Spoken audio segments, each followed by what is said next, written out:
Hey, welcome back to Location Social, and this time we're talking about marketing your social media business. But let me tell you, I'm at the Wacow Waterfall today. I wanted to give you a beautiful setting while we talk about marketing. Yes, and I wanted butterflies in my video, so hopefully the butterflies keep on coming because I love butterflies. Even when I'm having a bad day, I can come here to the waterfall, listen to the serenity of the water, butterflies surround me, and how can you not be happy when you're in so much peace and serenity? And this is the Wacow waterfall in Thailand. That's one of the reasons why I love being in Thailand. So today, let's talk about, okay, you have a social media business, you're location independent, and so how are you actually gonna get clients coming into the door? Okay, there's so many ways that you can get clients through social media, but I'm gonna give you 5 today. There's many more, but I'm gonna give you 5 that really help me. So the first one is networking. Yes, networking events do work. When I first started my business, I went out to networking meeting after networking meeting. At first, I was running around like a chicken with my head cut off. But when I did the work and I did the math, I've seen that most of my clients have came through networking. Some clients purchase right away, and some clients actually purchase 2 or 3 years later. Can you believe that? You know, they see that I was consistent with social media, and from one networking event, they actually hired me as a social media manager to help them with their business. So a lot of people are like, oh, networking is dead, online is the way to go. But I'm telling you, there's nothing like that face-to-face interaction. Now that I'm in Thailand, it's a little harder to go networking because some people out here, they're location independent as well, and they do different businesses where they don't really need a social media manager.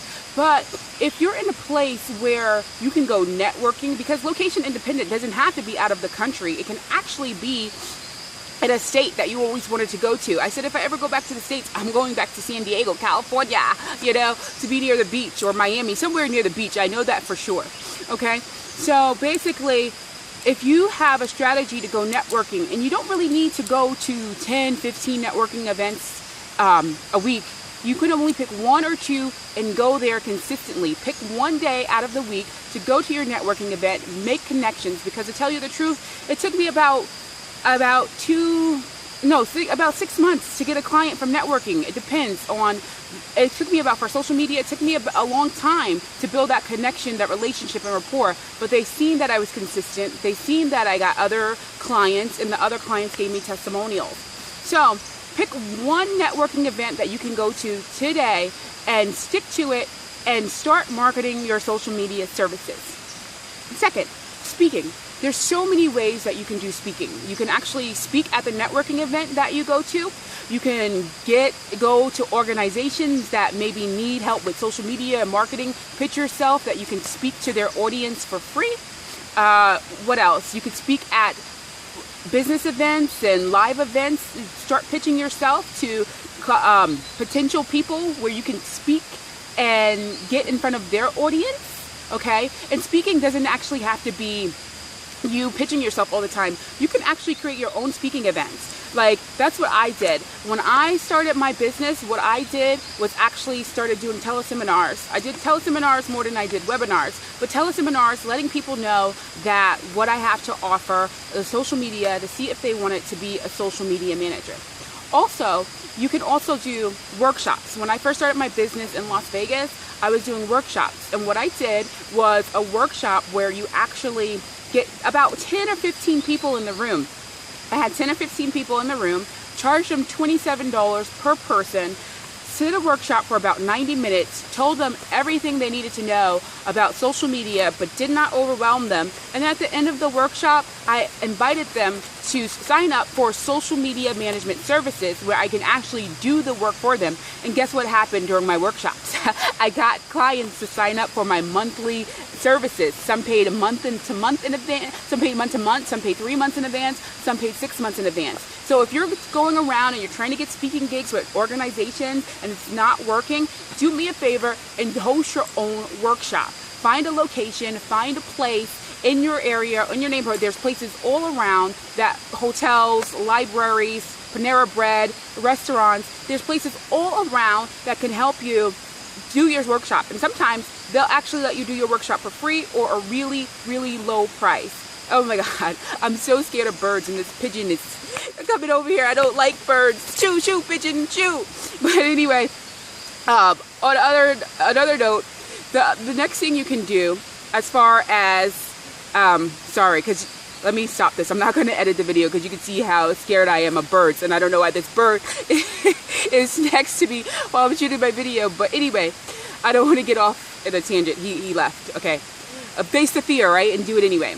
The next way is actually, let me go back to speaking, because it's the webinars. If you don't have the means, or you can't get out your house or whatever to do workshops, you can actually do the same workshop that you're going to do live in a webinar presentation or a teleseminar presentation.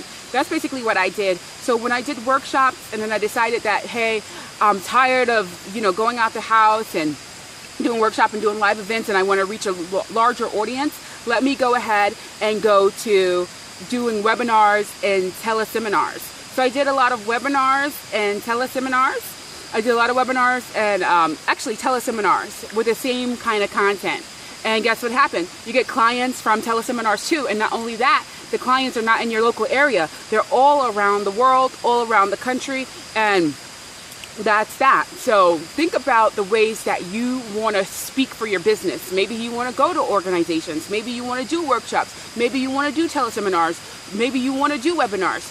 Do what is perfect for you. I personally recommend workshops, because workshops, I got people in the room, I educated them, charge them a little fee, because if you charge somebody a little fee, if they invest a small amount with you, most likely they're going to invest a big amount with you. So I really highly encourage your own workshops. That way you're in full control. Okay. The next one is social media marketing. Yes, you're a social media manager, right? So would you go to a social media manager who didn't have a presence or any social media following on their own? What if you had one follower or two followers? Do you think that somebody's going to come to you and say, hey, I want you to manage my social media account? So the thing is, I always tell all my social media students, always be your own client. Your own client. Because if you do the work and you're doing stuff on social media, people are going to see, wow, she's doing this for herself.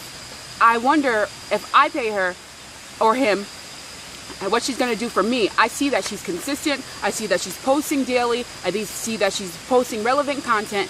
I see that she's still in the game for 2-3 years. I see that she has a good following. And don't get me wrong, because quantity is not as important as quality. Quality is more important than quantity, but you have to get into the psyche of most people's minds. When they see that you have a little bit of followers, they're not going to have any faith in you. And the thing is, you don't have to have 1 million followers or 3,000 or 10,000. You don't need that many. Yes, it's nice and it looks good and it shows that people like you. However, you still don't want to have 1 follower or 2 followers. You want to have a perfect ratio, even like 500 followers or 1,000. 1,000, I believe, is like the magic number now. 1,000 is fine, even under 1,000. But the thing is, I have under 1,000 followers on my Facebook page, but I'm making money from Facebook. Why is that? Because I'm adding value, I'm adding quality over quantity, and I'm giving my audience what they want. So it doesn't matter if you have a little bit of numbers, but you still want to have a substantial amount of numbers where people will take you seriously, because they're like, okay, you're not even investing the time to build your following. You only have 2 followers. How can I trust that you're going to get me more followers in my business? So you want to make sure that you're your own social media client. What you do for your clients, you want to do for yourself. So that way they can know that you are a legit social media manager and you really have their best interests at heart. Okay, you want to make sure your social media presence is on point. It doesn't have to be, as I said before, you don't need to have like 50 million followers and fans, but you do want to show that you can offer value and you can get your clients results. And not only that you can get your clients results, you can get yourself results too. That's what happened in my business. People were saying, wow, Nina, you're on social media all the time. You're so consistent. I want to know, can I talk to you about social media? Are you doing my social media for me? Yes, sure, because they see me every single day on social media. And I'm there every single day. So they're going to be like, wow, I like this girl. She's on her social media every single day. If I hire her, I know she's going to do a good job on my social media. It's all about positioning yourself in a way that people raise their hand and say, yes, I would like to buy from you.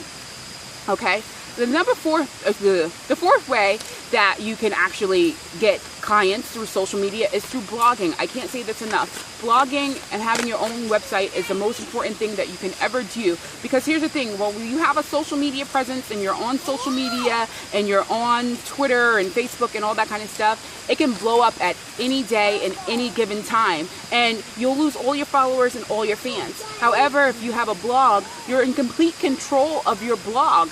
This way, you can blog about content that resonates with your audience. Here's the thing. So you say, for example, I can only give you an example from what I did, how I got blogging clients. When I first started doing social media, I wanted to target medical spa owners. So I targeted medical spa owners by blogging content that was relevant for them. I said, medical spa owners, here's 10 things you should not do on social media. Medical spa owners, here's how you should promote your business without promoting your products at all on social media. So I created content that was developed in the way to get in the search engines, number one. Number two, to educate medical spa owners about social media. And number three, to position myself as a go-to expert as a social media manager for medical spa owners. And guess what happened when I wrote those few blog posts? Within like 5 days, I think it was like 3 to 5 days, I got a medical spa owner client out of Texas. I was living in Vegas at the time. I got a medical spa owner client out of Texas who hired me for social media on a 3-month contract. And guess how that happened? Through blogging. How cool is that, right? But with blogging, you have to be consistent, and you really have to create content that resonates with your target audience, that says, yes, I would like to buy from you. Yes, I'm more interested in what you have to say. I want to get to know more, and you can potentially, hire me. I can potentially hire you. So think about the blogging strategy that you can come up with to get more clients through social media. And please, let me put in a disclaimer, because sometimes it's not going to take 3 to 5 days. I was at the time where social media was in the prime. I mean, people were cutting me checks, throwing me checks left and right. And I didn't even know Facebook as much as social media as much as I know it now. And people were just throwing me money like it was rain, and I was like, wow, there's something going on here. Now social media is getting a little harder, as far as there's a lot of people coming up being social media managers, or people saying that they're social media managers, but people are skeptical because they don't know who's a real social media manager or not, or who's trying to make money, or who really knows what they're doing. Social media is more than just posting photos on Facebook all day, as you know that. So really think about a blogging strategy that can get you clients in the door, okay? So now the fifth strategy is actually direct mail. Direct mail is basically sending mail to your prospective clients. Usually the most popular form is postcards, or you can send a letter, a sales letter, or a postcard. I usually do a postcard campaign because it's easy, it's cheap. You go to Vistaprint, pay $100 for like 100 cards or something, get a list, go online, look up people who you think need social media. But here's the thing, with direct mail, you want to do a drip campaign, and with a drip campaign with direct mail, it's where you actually send a postcard the first time. Sometimes it depends on your budget. If you don't have a budget, it's fine. It's fine to just send a postcard. But if you want to get a better response, you want to send about 3 to 5 different mailings to the same person. So the first day, it may be a postcard. The second week, it may be a letter. The third week, it may be a new postcard with a new saying or new content. The fourth week, it may be another letter. The fifth week, it may be like a CD or a video explaining more about what you do. And the sixth week, it will be an invitation for them to call for a consultation. Usually when you send direct mail, it's always to get an appointment. It's not to sell anything. It's to get an appointment, to get them on the phone and call them up. When I did this years ago, I sent out 100 pieces. I got 5 appointments, and then 1 client. There's a ratio, but I'll tell you about that later. And 1 client. But guess what? That 1 client, still with me to this day. For about 3-4 years, I've had this client that has hired me for social media and still hires me for content writing. So don't sleep on direct mail, because direct mail can be very effective, but you have to focus on following up when you send a direct mail campaign. So with a direct mail campaign, you always want to send the mail, but after you send the mail, you want to call on the phone. Because the client that I had that did sign up, she was like, wow, this person wants to talk to me. Why does she keep on contacting me? Let me engage her and let me see what she wants, because she really wants to help me. So let me call her up and take this consultation, see what she's about. And guess what? She's been my client for 3 or 4 years now. So don't sleep on direct mail. You can do all of these marketing strategies, or you can just choose one marketing strategy. Do one market. Actually, I want you to choose one out of the 5. So we have networking, we have speaking, we have social media, we have blogging, and we have direct mail. So I want you to do one. Do one so well and master it and get clients from that one strategy. Once you get clients from that one strategy, move on to the next and rinse and repeat. It's that simple, okay? So until next time, Lena Lewis signing out. Talk to you later. Bye.